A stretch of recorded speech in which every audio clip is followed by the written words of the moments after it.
I can't reveal the town's real name. I promised the locals I wouldn't. But hiding names doesn't hide truth. It's a decaying industrial town somewhere in the Midwest, where factories rust behind graveyards and iron smoke still lingers in the soil. Over the past year, something strange had happened there. Bodies missing hours after burial, coffins disturbed, blood traces found inside caskets that should have been sealed.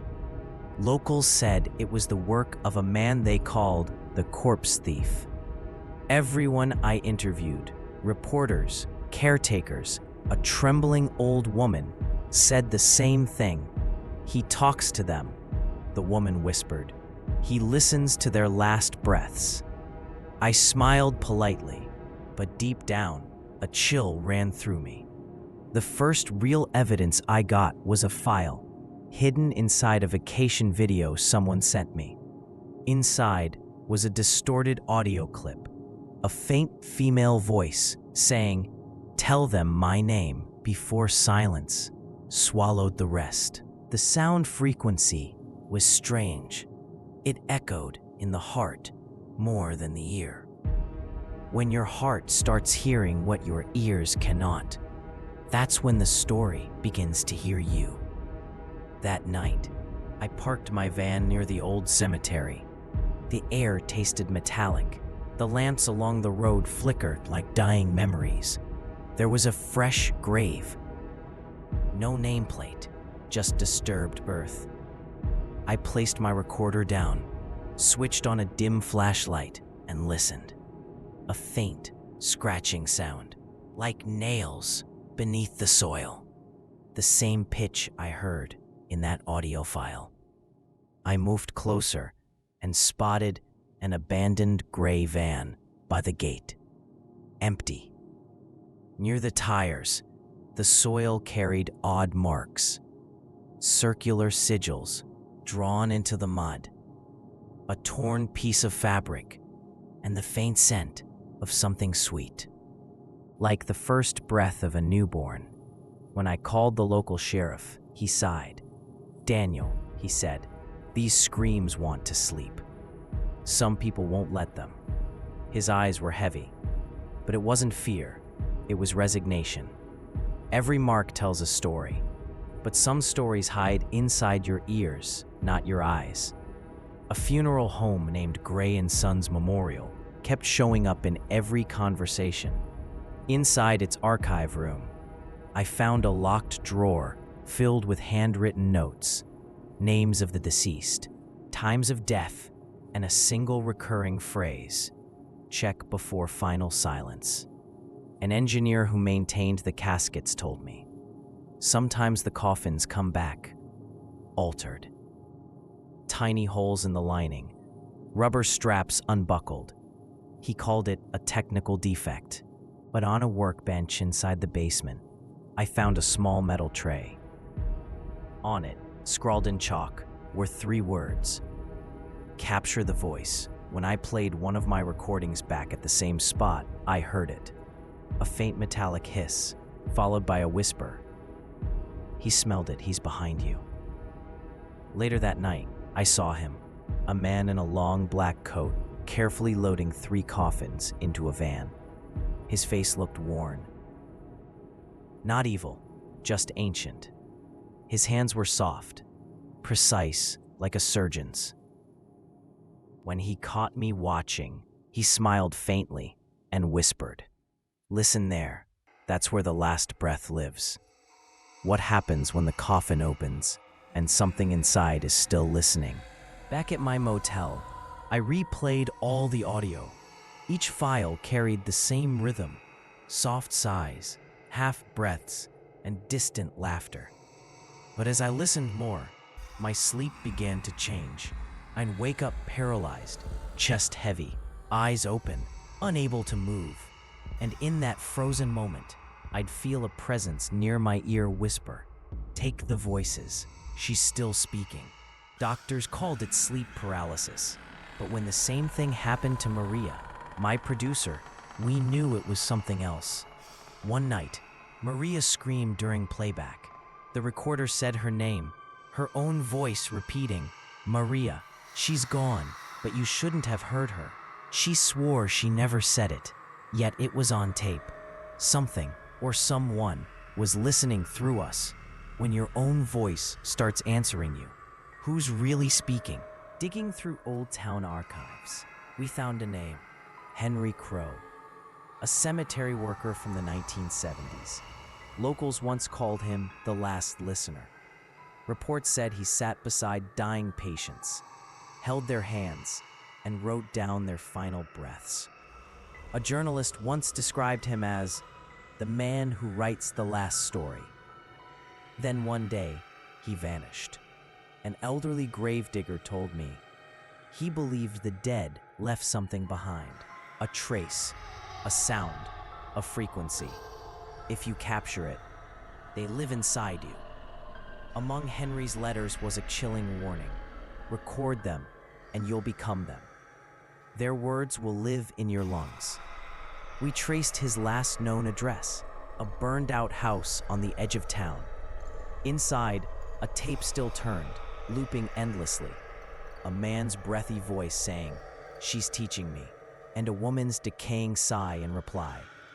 That night, Maria swore she heard the same voice whisper in her ear, "Listen, she's close."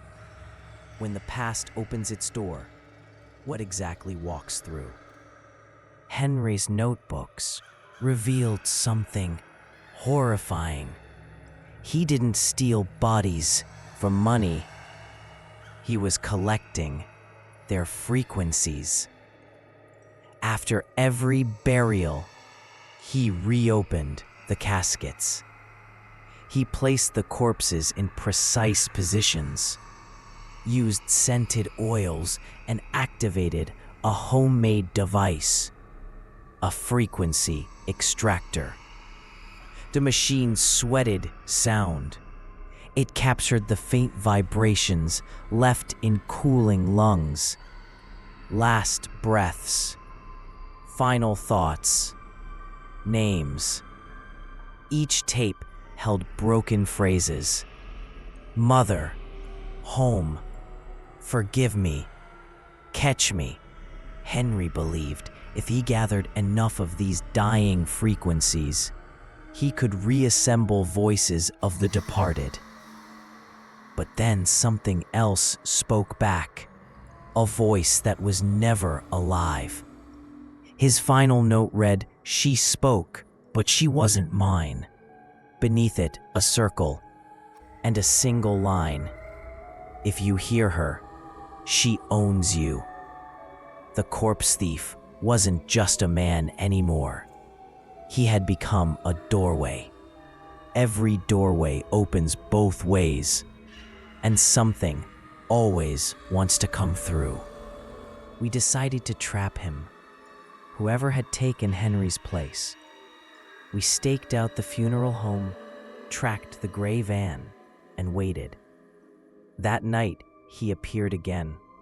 Same black coat, same soft hands.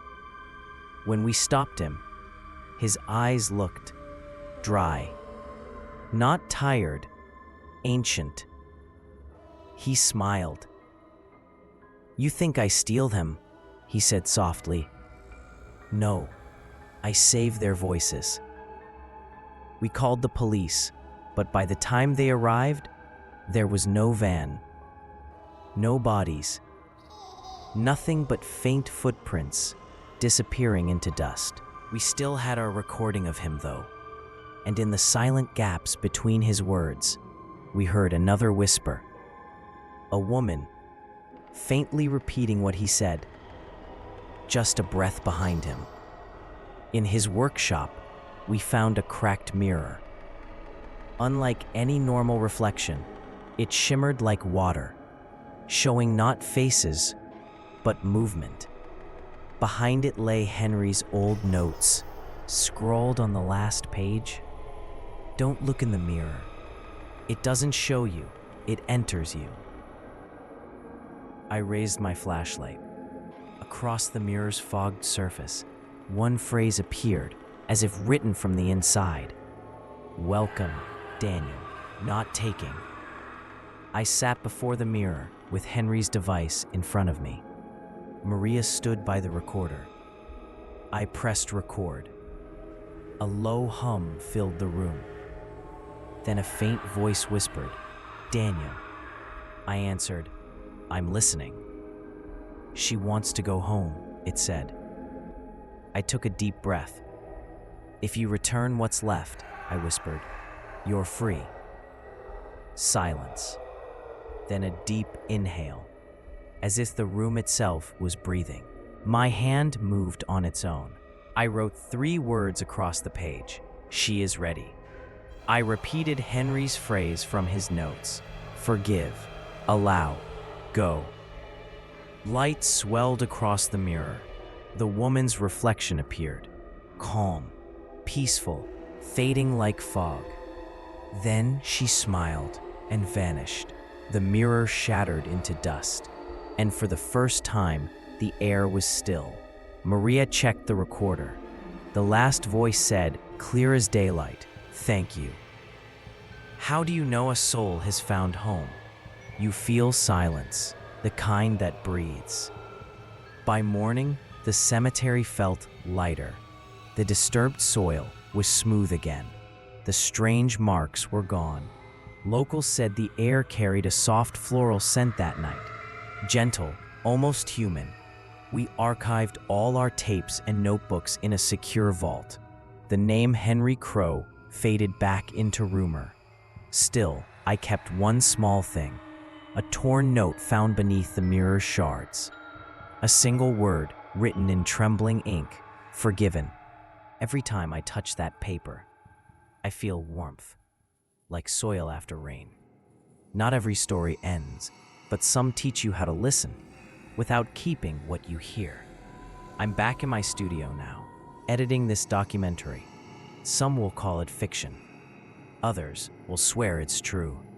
If you ever visit a town where people avoid talking about their dead, where graveyard soil is too soft, and an old mirror sits in the corner of a funeral home, listen, but don't speak. If you hear a whisper, remember this: return the voice, don't keep it. I still have that paper in my pocket. When I touch it, I smell earth and something gentle, like a hand resting on your shoulder, telling you it's okay. The corpse thief might still linger in stories, but I learned something that night. The dead speak not to haunt us, but to go home. And when you listen, make sure you let them go. Subscribe, or the next knock you hear at night might not be from someone alive.